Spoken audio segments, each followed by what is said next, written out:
So today we're going to be doing some crank work here. Got new connecting rods for each one of the cranks. This is the RMX crank, the RM250 crank. We got a Wassner rod and a Vinco rod. Don't ask me why I got two different kinds, because I bought them like a couple years apart. So the Wassner is going to go on the RMX and the Vinco is going to go on the RM. So I measured the cranks, crossed, make sure we can see here. Ooh, yep, we're there.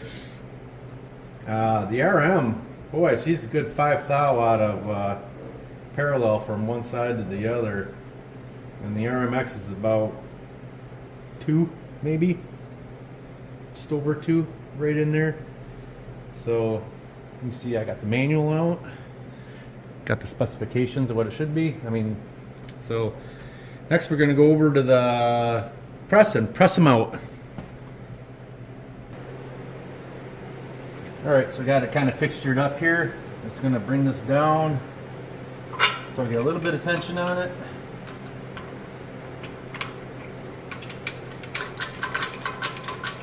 I think it's always kind of risky using a extension, but all I got. It's so long, and you get any kind of side load on it, you think it's going to fly out and hit you. So try to get it centered up best I can. Now we're going to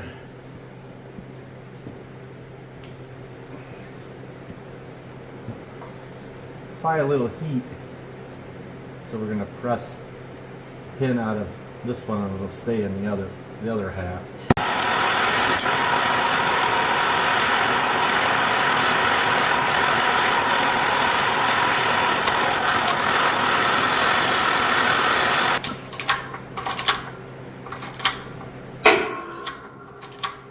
There it goes.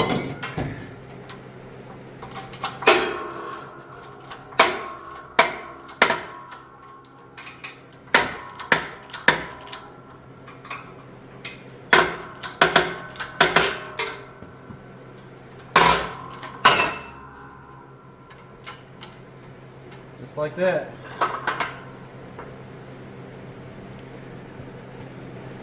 So there we have this side on here. Now I can just press. Whoop, take this out. Hot. And I've only done this one other time with my brother when he was over. And that was like, I don't know, 3 weeks ago or something. So it's a little sketchy. Only doing it one time.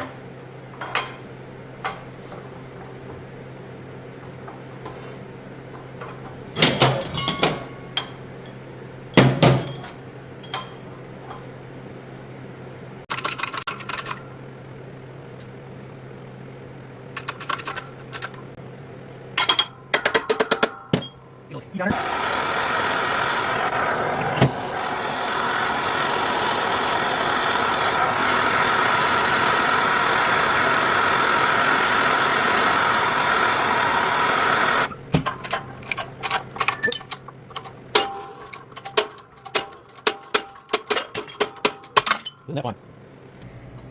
So after taking it apart, you can see it's got a lot of discoloration on the sides. I think this is just where the bearing wasn't hitting, because the bearing only hits from there to there, but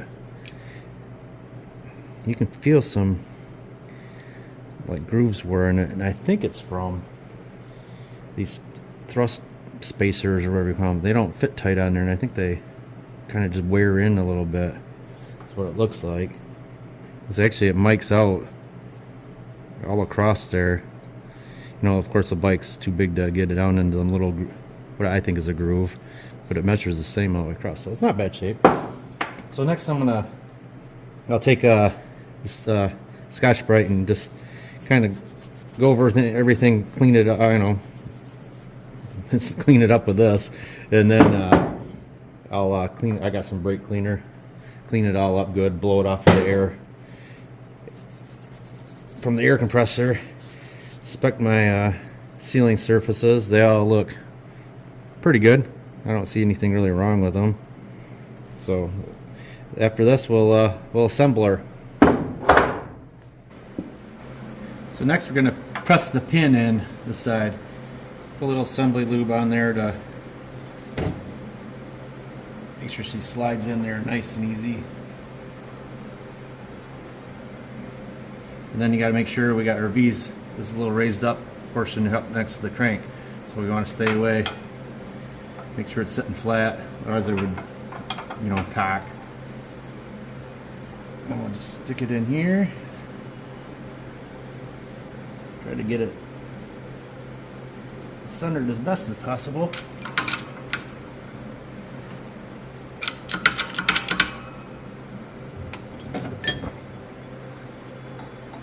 A little piece of soft aluminum on there.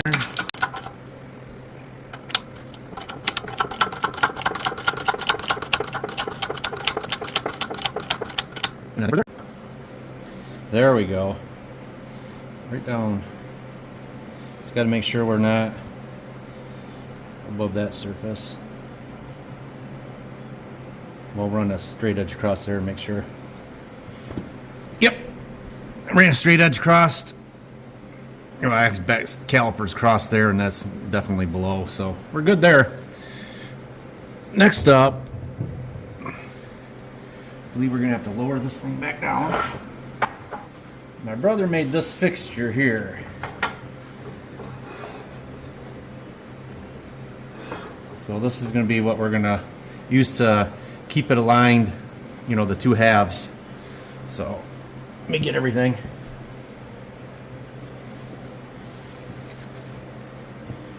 I don't remember 100% how we did it. We did something like that. I think I ended up putting a shim under this so it can't, you know, press through all the way. See, this will probably work better because he had a RM125 crank in it. I don't think, like, this pin wasn't over this, so we had to get it started, and then we went, I don't remember exactly how we did it. It was something like that. So this should work good. I remember we had that issue with his though. So gotta have one of these little washers on each side. And we'll put a little assembly lube on here. Probably should use 2-stroke oil, but oh well.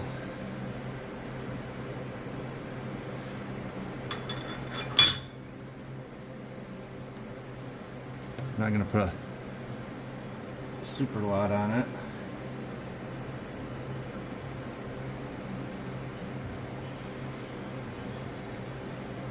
Drop our bearing on. Drop our spacer. Connecting rod. And there we go. Now I just got to grab the other crankshaft out, wherever I put it. Here it is. Whoa! I don't want that much on there. I don't know how much you can see on the camera, but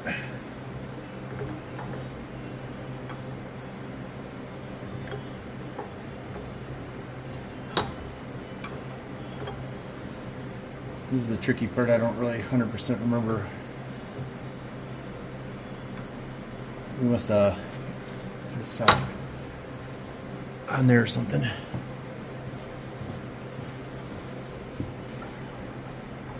Something like that.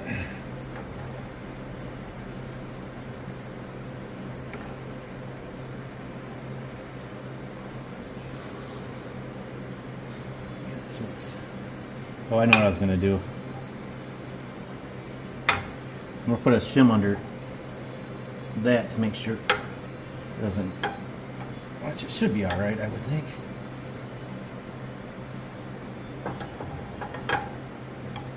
I'm just overthinking this.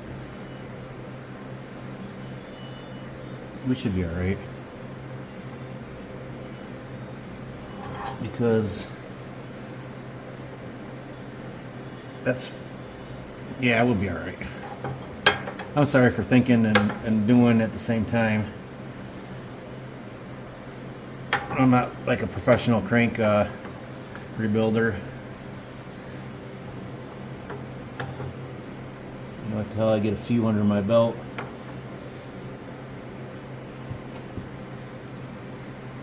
I'll be a little more confident in actually knowing what I'm doing. We'll just get her down here a little bit closer. I want to make sure my stuff is all aligned here better. We're up against the back. I think it was easier when we did my brother's because we had 4 hands involved. Like I could really use someone to work the bottle jack.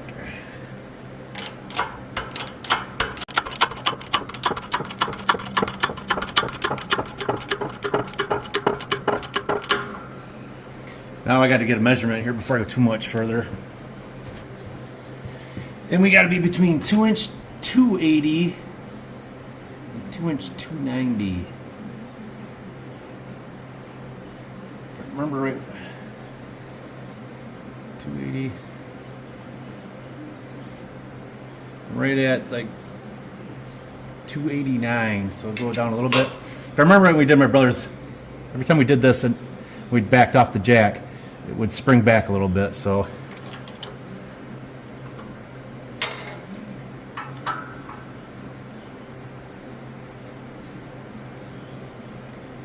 Of course I need some old man glasses going here.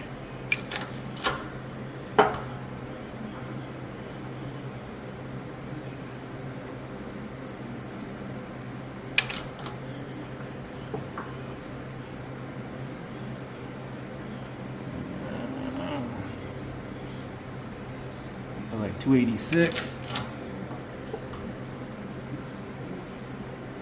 285,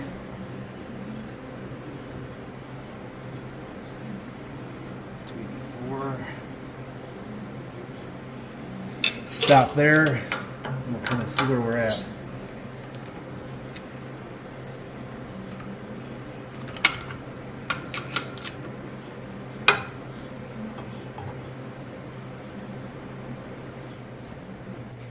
Alright, we're going to see how close we got. I'm getting like 284. 282.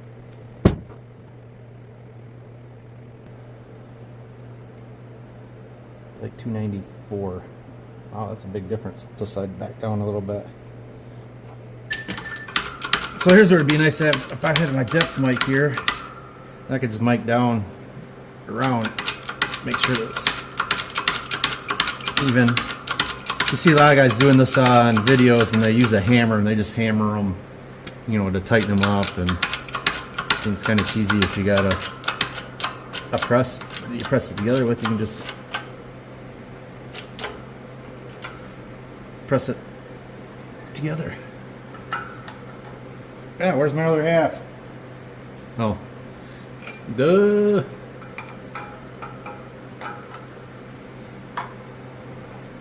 Story of my life, looking for stuff in the garage.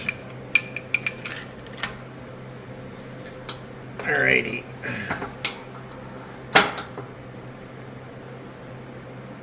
See if it made a difference.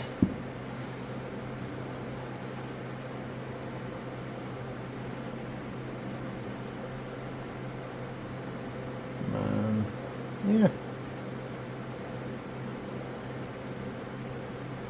So I get 275, 85, and 291 on that side. So I go a little bit more, I think. On this side, 285. Yep, about 6 thou. Squish it together a little more.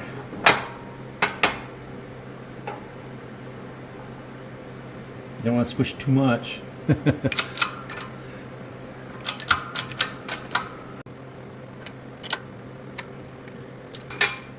It's really hard to tell.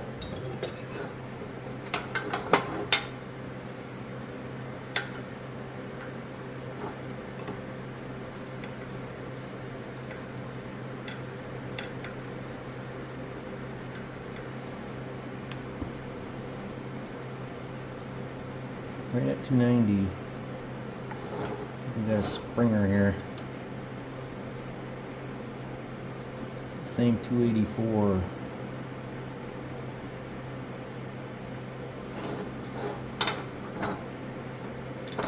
Oh, oh.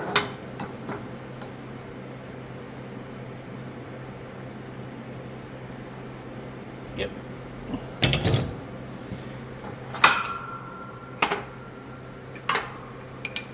That's the problem. Oops, sorry. The thing gets springy. It's really hard to tell how much it's moving. Be nice. I think it'd be nice to make some like parallels like these that you knew the exact stack up, and then just press it right down to this, and then it would be. You'd think it would come up pretty darn close.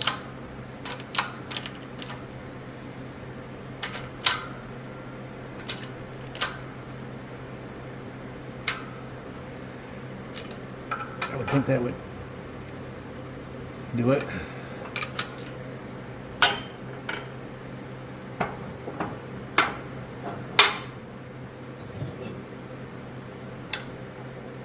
I think this is going to be a long video, so probably no one's watching at this point, so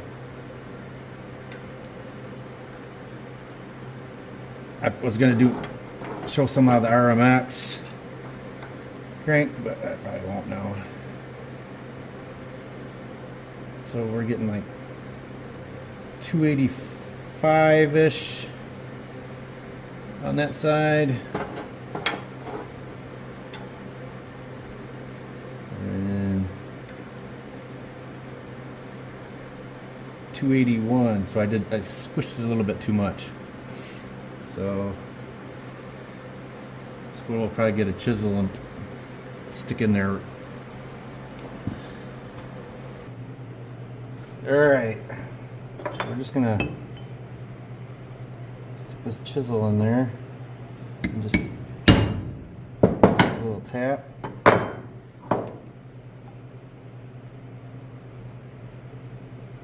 So I get 283.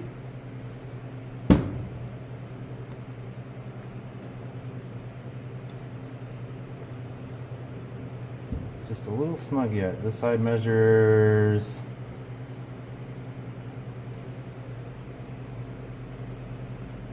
284.5 ish. Yeah. I don't know, maybe I should just call it good, and when we true it up on the lathe, maybe I'll have to take it out and do that again. But we'll just try it. It's just a little lighter tap than the last time. See, I don't know how much to do because I've never done this before. Well, and technically I did help my brother on his crank. Alright. 284.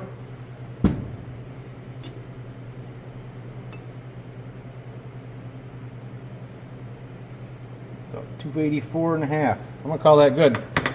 Then we'll stick it on the lathe, we'll put it between centers, indicate it in. Make sure it's radially good, and even what I just did. So I mean, it should be good. I mean, I got within a half thou. So I don't know if I'll show that on the video or not, but maybe make a whole separate another video, do the RMX crank too. But I don't know. But maybe I'll get over to his house tomorrow and do it, or maybe today. I don't know.